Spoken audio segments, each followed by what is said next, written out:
Petey sometimes lags behind, and that's why you need to make sure that your wingers are forechecking for him. A couple good days of practice here. What have you accomplished, do you think? Just a couple of breakout drills we had to shore up. Obviously some one-on-one drills, a little bit daddling. Just a couple of things that you don't get a chance to do when you have a heavy schedule in February. Some power play work and the entries as well. Is that key for you guys right now to trying to get the power play turned around? Yeah, it's speed, more speed, and chasing down loose pucks. We got to learn that when there's a loose puck, let's go get it. I think we're losing. Our retrievals haven't been good, and when you have a good power play, your retrievals are really good. So you got to be in spots for retrievals, and it's work ethic. Everybody's looking for plays. It's not plays. It's work ethic. It's coming up with loose pucks. Is that partly what you're looking for from Garley in that, like, you've searched for different things on the power play. What is it about him now in that unit that you're looking for? Well, I thought when I put him out there, they scored a couple of goals. Him going backdoor, he actually does come up. He's very good at coming up with loose pucks. And actually, on the second, he's been one of our better entry guys. But that doesn't mean Lindy's not going to go. I could see Lindy being maybe getting back in there again. But we got other guys got to get on that line. That power play got to get going too. So it's just not one or two guys. How much of Lindholm's struggles, and he says himself, he knows he's got to play a lot better, especially offensively.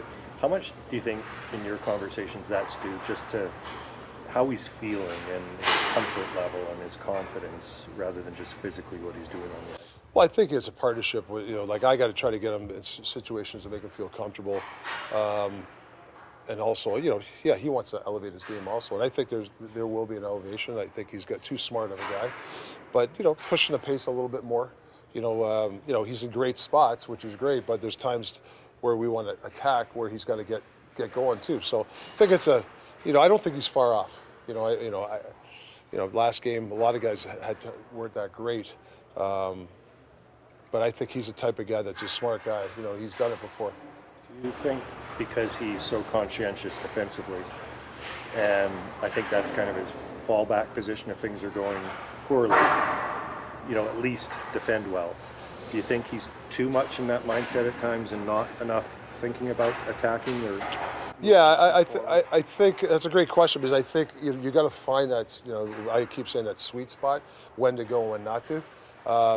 He's a 200-foot guy, so there's some times that maybe he should take off, but he also, that's where you need wingers that forecheck.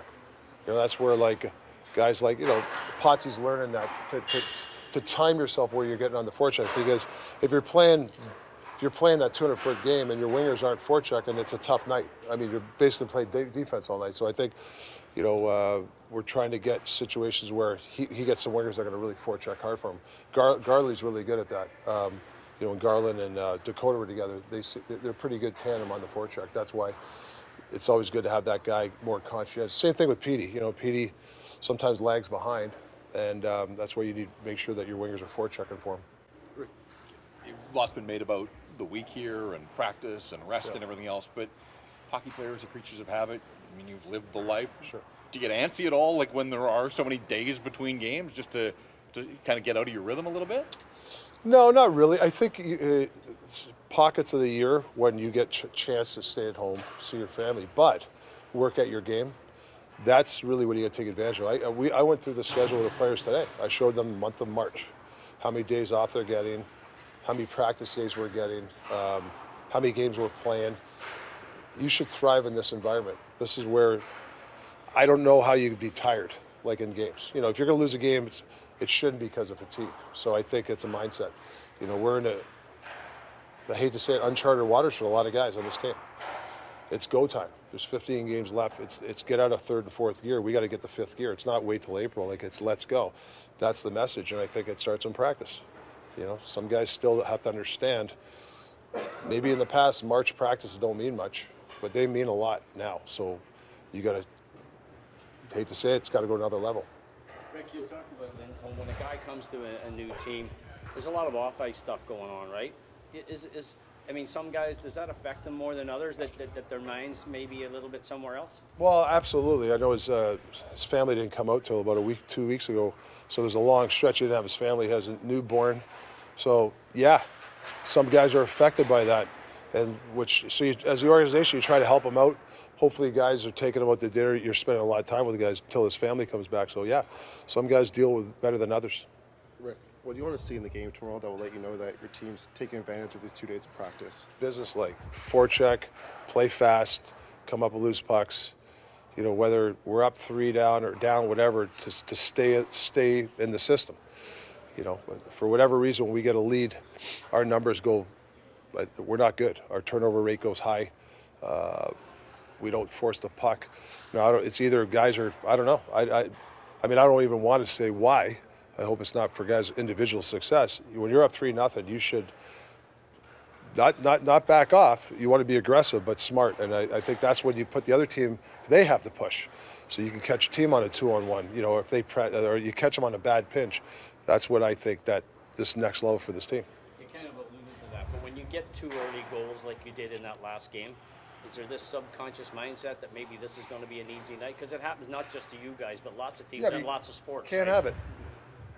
You can't have it. Like, just because you're up 2 or 3-0 doesn't mean the second 4. I'm not going to go in because I'm, you know, I don't know why I don't want to go in. You got to go in. You have to participate in everything we do, and if it's comfortable, then you better change your mindset because you know the next month is not going to be comfortable. When the games are, you know, especially in late April, they're very uncomfortable. So you might as well do it now. The mindset, start now, today.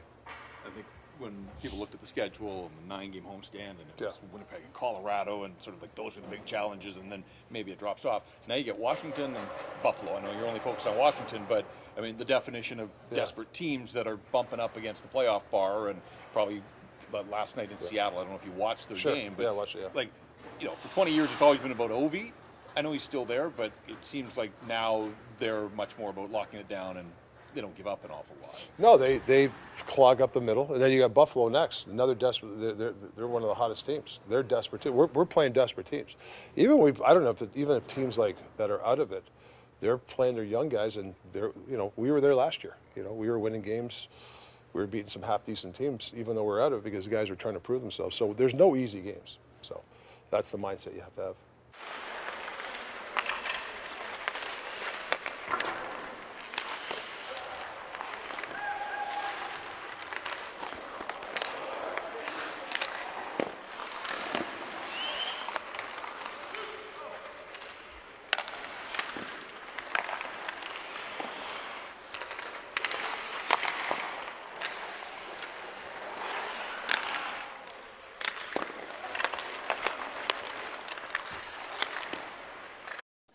For you. Generational talent. Thanks for liking the video and subscribing.